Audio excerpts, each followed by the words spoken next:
Welcome to our YouTube channel ICICE। আজকে আমরা 2024 সালে যে নবোদয় কোশ্চেন পেপার এসেছিল সেই কোশ্চেনগুলো সলভ করে দেখাবো।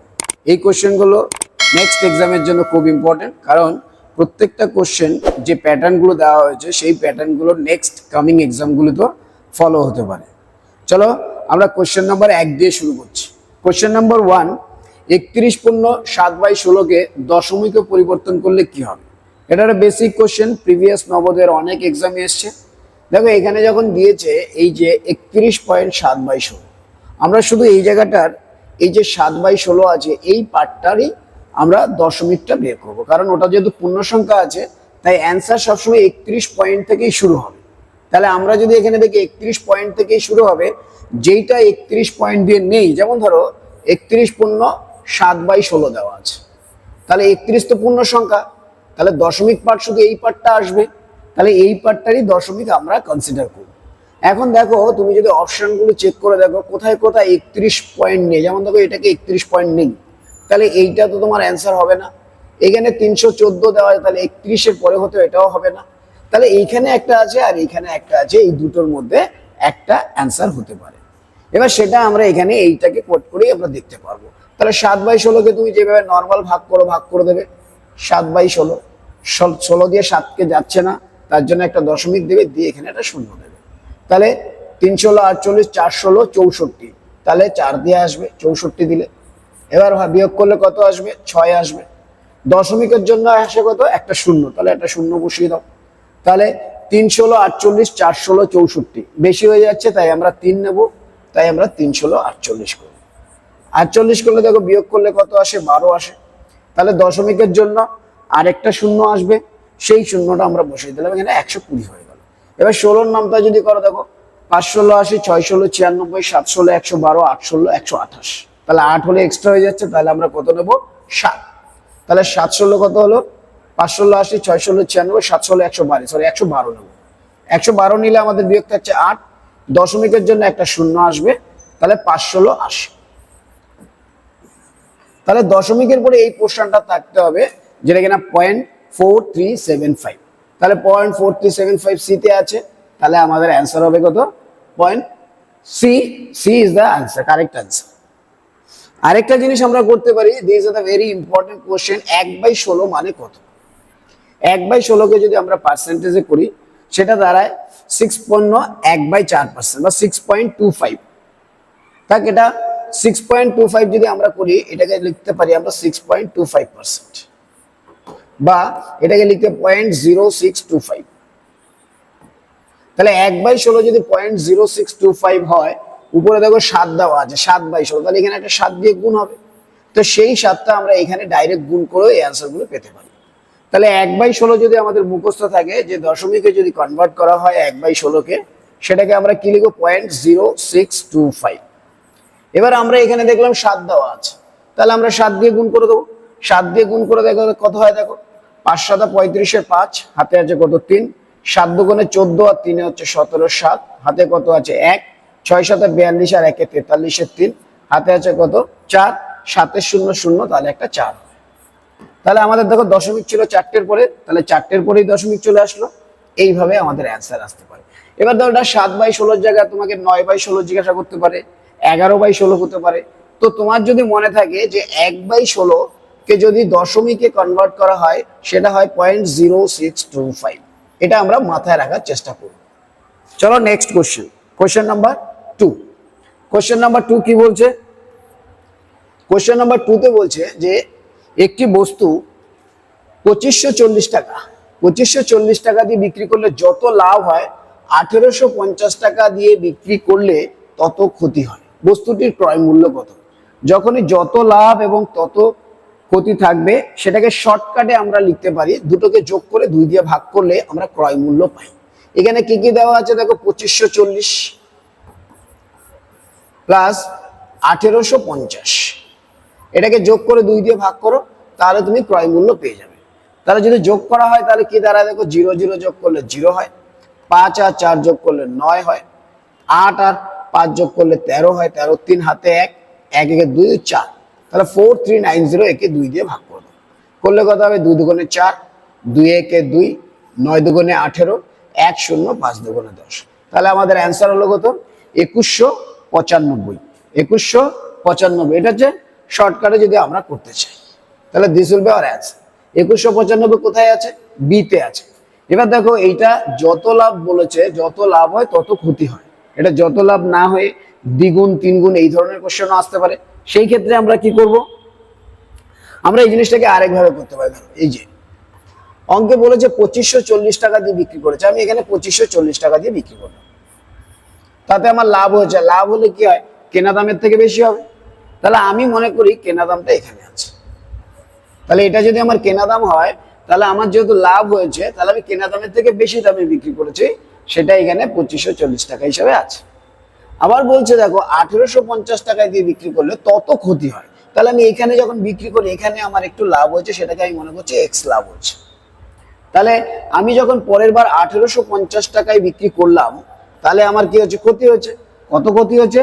সেম, যতটা লাভ হয়েছিল ততটা। তাহলে এই মানটা, এই যে এখানকার এই মানটা, এটাকেও আমরা এক্স বলতে পারি। হ্যাঁ, তাহলে এখানে দেখো এইখান থেকে যদি আমরা এই পার্টটা দেখি, এখান থেকে এখানেও এক্স, এখান থেকে এখানেও এক্স, তাহলে টোটাল গ্যাপটা কত? 2x। তাহলে এখানে ছিল 1850 টাকা, আর এখানে হচ্ছে 2540 টাকা। তাহলে এই মাঝখানের গ্যাপটা অরিজিনাল মান কত? সেই মানটা আমরা কি করে পাবো?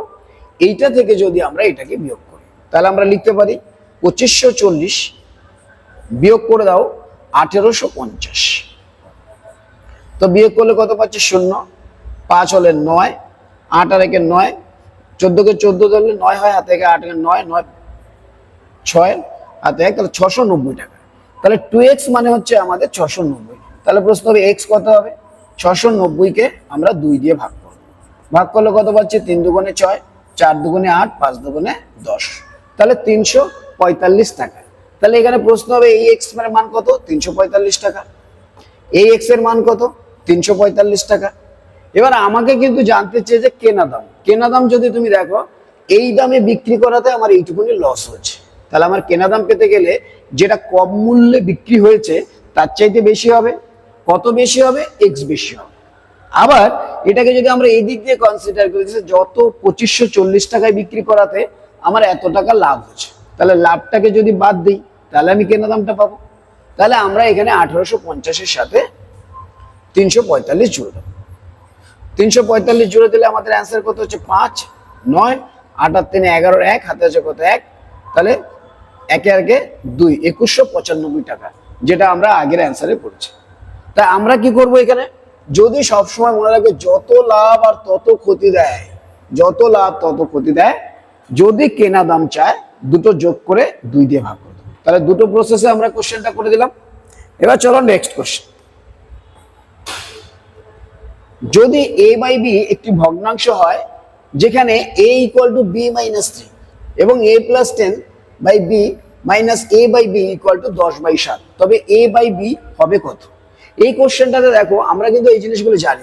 a প্লাস 10 বাই b, এই জিনিসটাকে আমরা এইভাবে লিখতে পারি। দেখো a by b plus 10 by b লিখতে পারি। কারণ কি? দেখো লসাগু করে যদি তুমি ফিরে যাও, এই জিনিসটাই পাবে।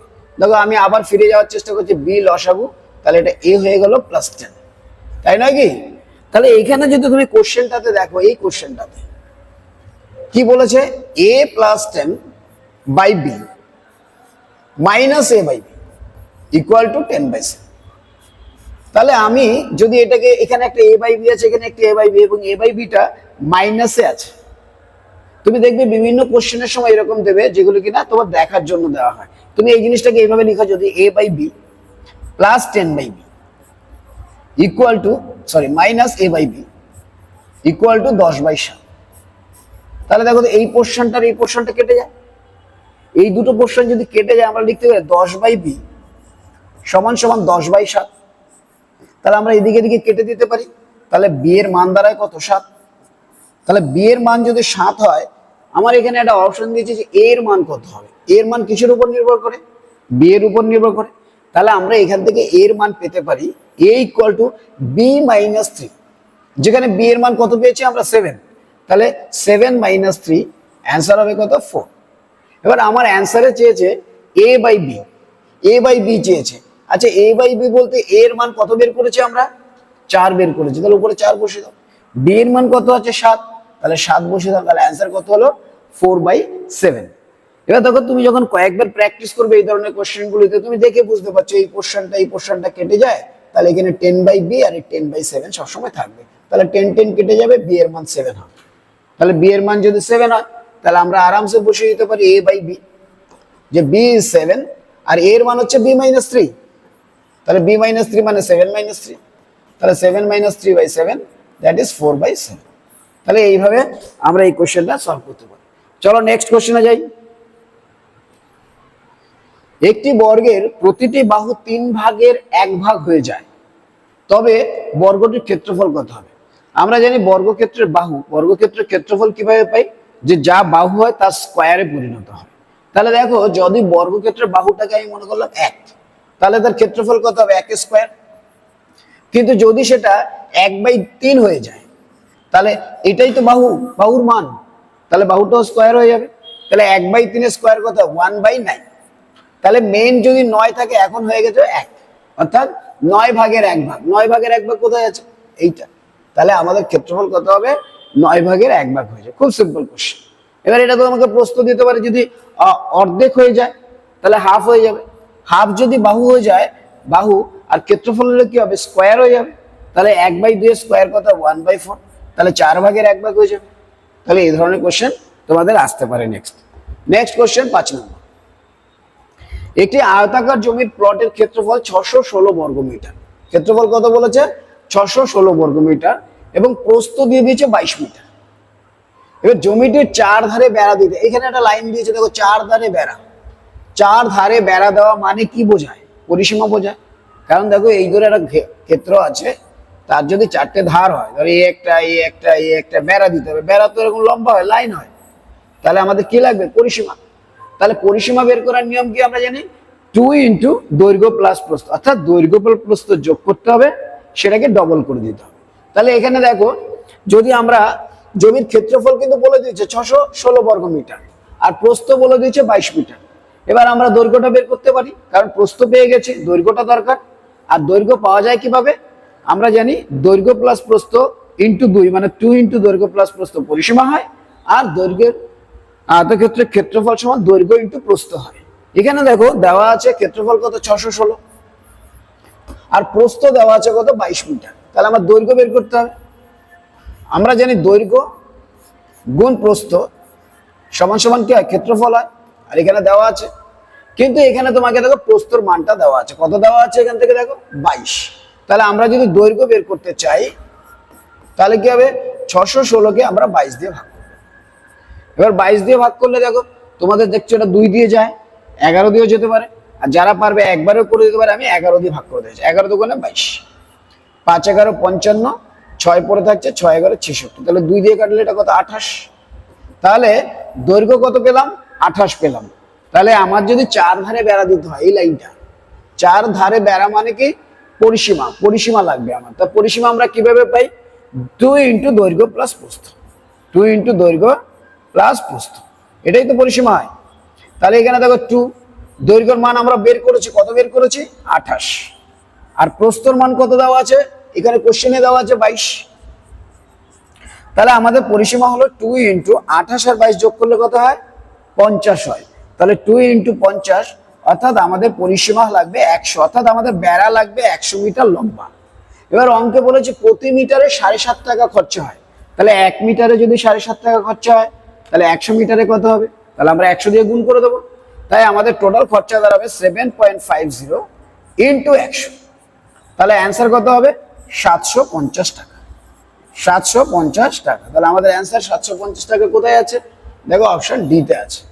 তাহলে D is our correct answer. চলো আমরা নেক্সট পার্ট 2 নিয়ে আসবো তোমাদের সামনে।